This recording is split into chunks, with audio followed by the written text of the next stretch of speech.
Wracałem z Dąbrowy Puśnińskim, tam jest wioska. I jechałem w stronę domu.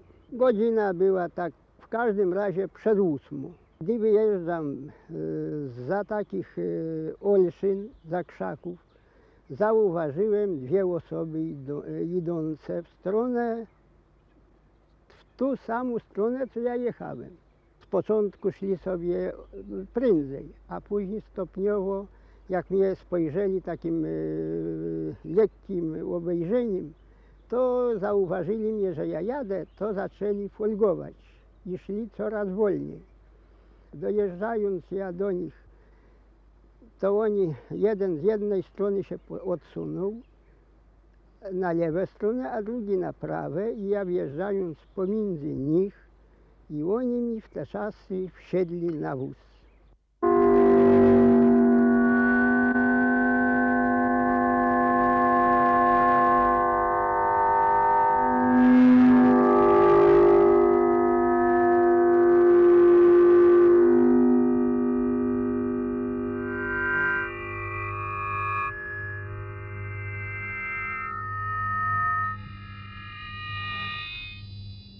Rozmawiali, ale rozmawiali bardzo drobnym głosem, którego ja nie znam. Słyszałem tylko taki głos, no ja nie rozumiałem w ogóle nic. Koniec końcem dalej wyjeżdżam znów za tych olszynek, zauważyłem ten tutaj jakiś samochód w powietrzu. To jednak mnie zdziwiło, że samochód w powietrzu może stać i unosić się na dół troszkę o jakieś pół metra i zwyż. A ten samochód o tutaj był jak te brzustki.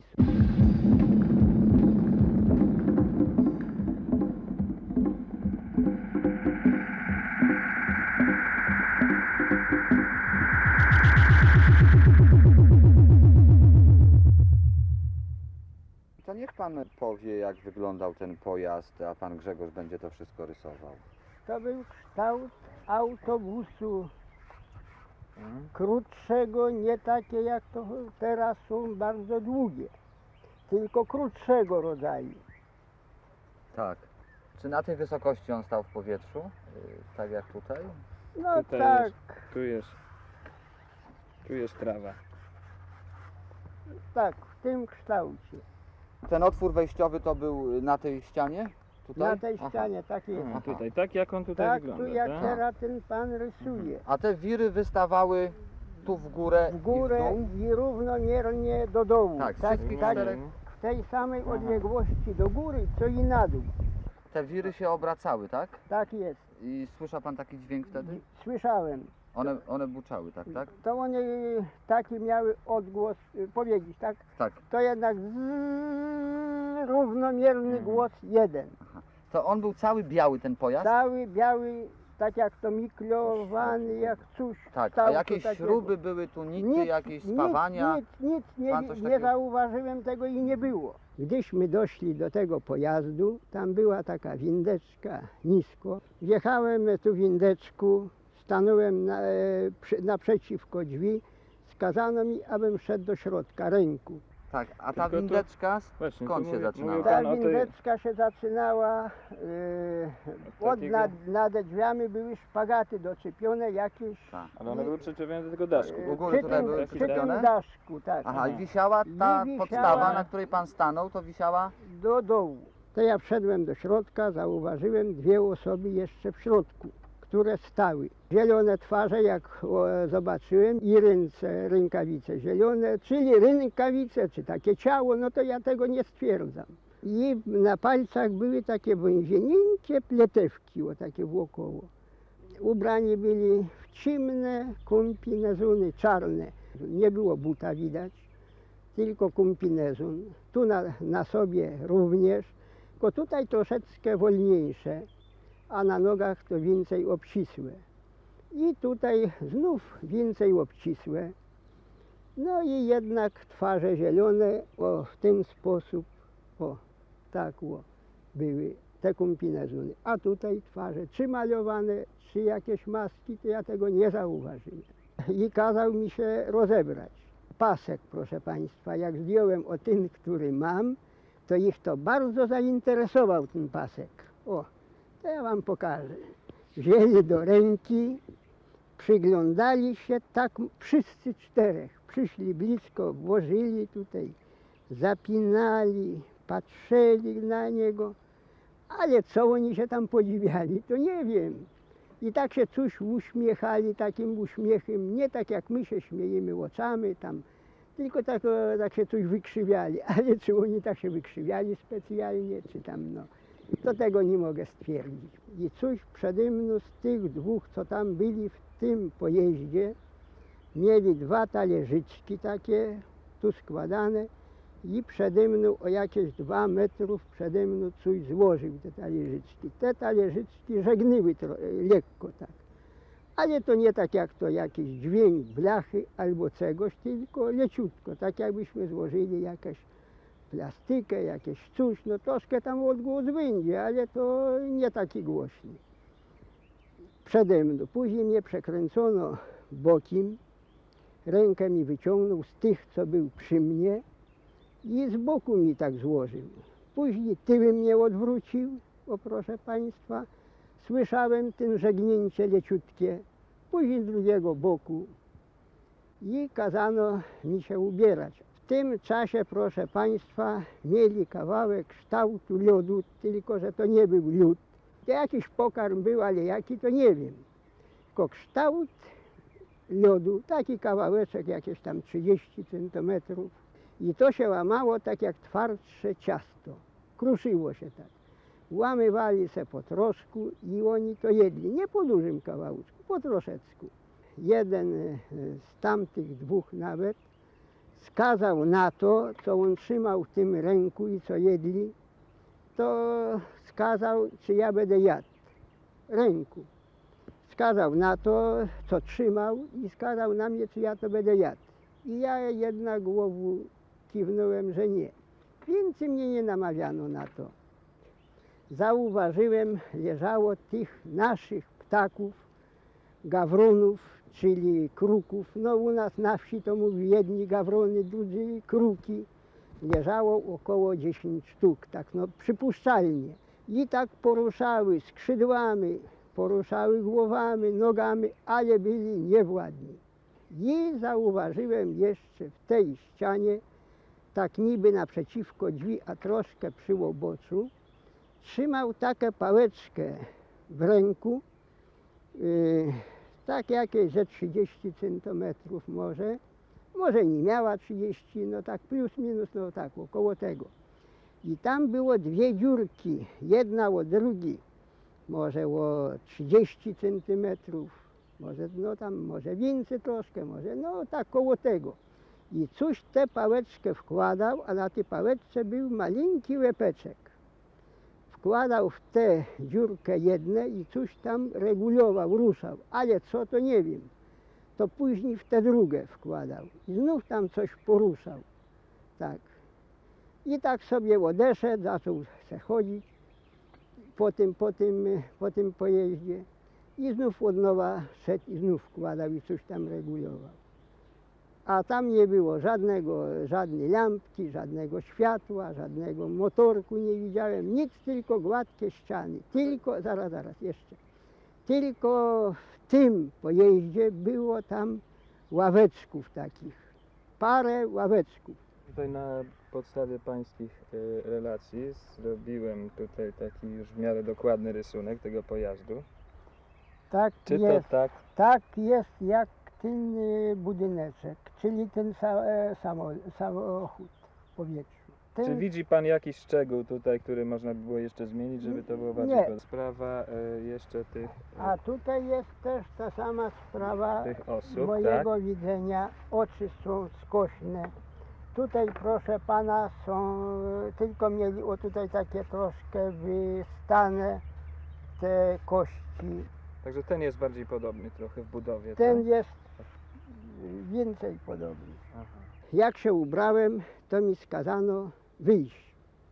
Skazał ręku, żeby se pójść. To ja już miałem nogę postawić na ten pojazdek, na tę windeczkę. Ale się odwróciłem do nich, już miałem czapkę na głowie. Odwróciłem się do nich i powiedziałem do widzenia. Troszkę się tak ukłoniłem. Wszyscy patrzyli na mnie, wszystka czterech. I również oni się ukłonili. Stanąłem na ten pojazd i zjechałem na dół. I poszłem do konia. No koń troszkę odciągnął, tam na boku stał. No siadłem na ten wóz i jadąc, to ten koń, czyli ta klacz po samych tych drzewach, bo tu była na tej drożynce, a później się bała tego pojazdu, to był jednak, jak milicja przyjechała, to widziała ten koń po samych tych olszynkach, bo się bał tego pojazdu. Żeby nie te olszyny, to był jeszcze może dalej poleciał, tylko że tam nie miał gdzie wpaść. I nazad skręciłem poza pojazdem na drożynkę tę samą. To się obejrzałem tam z 15 kroków, gdy odjechałem, to jeszcze widziałem, stał ten pojazd. A później, no to już nie widziałem, bo to już skręca się na prawo, poza te olszynki, a śpieszyłem się do domu, bo chciałem pokazać swoim chłopakom. No, przyjechał i konia zostawił, nawet czy tam klacz zostawił, przyszedł i stanął sobie tak jak ja teraz, tak o, w mieszkaniu i pyta się, czy gdzie chłopaki. A ja mówię, dopiero tu były, mówię, tam na podwórzu musi są, o tak o. Mówię, bo co się stało? Ja taka przyjęta stale jestem, co się stało? A nic, bo by poszli o tam za brzedzinę, to by zobaczyli, mówi, takich ludzi, potworów jakich i taki jakiś pojazd burze, mówił, o tak o. No jak ja usłyszałem o tym, tak ojciec mówił, że jakieś są cudowne ludzie zielone, jakieś mają twarze czy ręce i w górze jakiś pojazd. Ja z początku to myślałem, że może harcerze sobie rozwinęli te namioty, ale jeżeli usłyszałem że w powietrzu jest pojazd, to już wiedziałem, że coś innego musi być. Więc też wybiegłem do sąsiada i poszliśmy po prostu prędko. Doszliśmy tam, nic nie było, tylko żeśmy na rosie, na trawie odróżnialiśmy w jednym kierunku, w drugim i w trzecim ślady. Następnieśmy szli za tymi śladami, więc tam gdzieś taki strumyk płynął dalej, jakieś już 200 metrów, ale po rosie żeśmy całkowicie szli za tymi śladami dalej. I jakby przeskakiwane było przez ten strumyk, no to na błocie się odbiły te widocznie odciski tych śladów. No to milicja jak przyjechała, no to od razu wyśmiali się z tego i stwierdzili, że albo ojciec był pijany, względnie, że zasnął. Ojciec w ogóle wódki nie pije i wiem, że nie mógł być w ogóle pijany. Kilka osób, co mogę wymienić, co byli razem ze mną i te ślady oglądali. Byłem tam na tym miejscu i widziałem te ślady. Był ślad, no nie, prostokąta, no nie takiego. Przykładałem swojego buta tam jeszcze. To było większe. Środek od spodu był wklęśnięty, no nie. Poleciałem z nimi, prawda, ale tam już nie widziałem nic. Aby były ślady, prawda, po rosie, słowiece. Był ślad jeden do żyta, gdzie był, prawda, do łopsa nasze sąsiada, prawda. No i tam koń nasze stał, było wyjedzone. Trawa, koń wyjadł tę trawę. Właśnie w tej chwili smażyłam placki. W tej usłyszałam straszny huk. Wyskoczyłam, chciałam zawołać dzieci, bo strasznie się przestraszyłam, nie wiedziałam po prostu, co się z nimi stało. I w tym momencie, gdy zaczęłam wołać Adasiu i Agnieszka, już ten momentalnie huk nadstał. I w tym czasie zaraz przyleciał Adaś z Agnieszką i zaczął mówić, że mamo, zobaczyłem dziwny samolot. Podobny był do autobusu. Jak wyglądało to, co ty żeś zobaczył Jak tam, jak leciało? autobus. Jak autobus, tak? A jaki miało kolor to? Taki jak niebo. Aha, tak jak niebo, tak? I słuchaj, widziałeś tam jeszcze coś ciekawego? Co tam jeszcze zobaczyłeś? Miało jakieś okno, czy dużo okien, czy jedno? Jedno. A w tym oknie coś widziałeś? Mm. A co tam było? A pilot siedzi. Pilot siedział? Mm. A pilot miał czapkę, czy nie miał? Nie. Miał, a jaką czapkę miał pilot? Bo taką Jaką taką? pan trzyma. Taką jak pan ma, tak? No. Ona na uszy była, czy nie na uszy? Na uszy. A pobiegnij tam, pokaż, w którym miejscu żeś stał, jak żeś zobaczył ten dziwny taki autobus, co leciał w powietrzu. I pokaż rączką, gdzie to było. Tam, tak?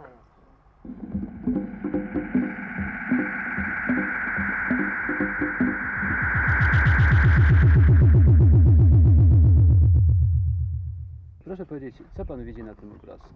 Ja na tym obrazku to się w ogóle nie orientuję nic. No ale jakie szczegóły może pan potrafi rozpoznać? Nie. To proszę spróbować ułożyć jakąś historyjkę dotyczącą tego obrazka. Ale cóż, ja nie mam na to wykształcenia, ja nie mam na to pojęcia w ogóle o historyjce jakiejś.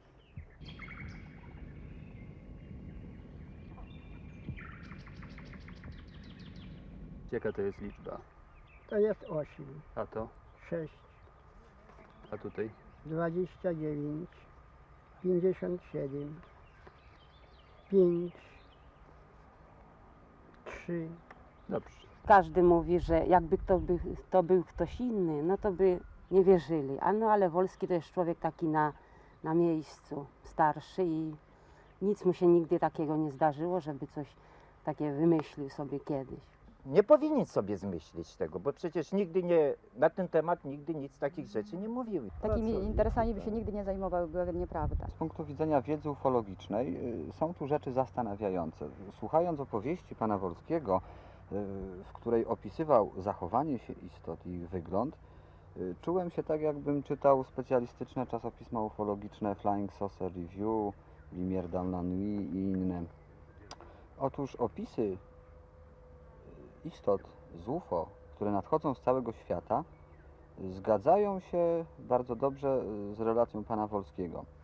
Pozostaje dla mnie fascynującą zagadką, skąd ten rolnik mógł znać takie szczegóły jak skośne, ciągnące się nieco na boki twarzy oczy, opisywane bardzo często w raportach o UFO, skąd znał wystające kości policzkowe nadające twarzy charakter orientalny, azjatycki, skąd zielona skóra, skąd czarne kombinezony jednoczęściowe, nie połączone żadnymi nitami, guzikami, eklerami, skąd ten charakterystyczny dla istot z UFO żółty krąg z czerwoną w środku kropką. Są to sprawy, które zmuszają do myślenia i nie ma na to łatwej odpowiedzi. Muszę powiedzieć, że do badań psychologicznych pana Wolskiego z Emilcina przystępowałem ze sporą dozą sceptycyzmu. Jednakże w wyniku przeprowadzonych badań mogę wysunąć kilka stwierdzeń. Stwierdzenie pierwsze. Wydaje mi się bardzo mało prawdopodobne, żeby pan Wolski wprowadzał nas w błąd z pełną premedytacją. Nie miał po temu ani motywacji, ani chyba możliwości. Stwierdzenie drugie. Wydaje mi się równie mało prawdopodobne, że pan Wolski został zaprogramowany przez kogoś dla składania fałszywych zeznań. Jest po prostu bardzo odporny na tego typu sugestie. Stwierdzenie trzecie. Wydaje mi się również mało prawdopodobne, aby przygoda, która spotkała pana Wolskiego, mogła być tworem chorobliwej psychiki.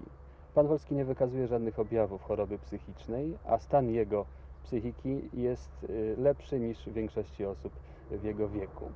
Powstaje więc pytanie, co widział pan Wolski? I na to pytanie z psychologicznego punktu widzenia nie ma właściwie odpowiedzi.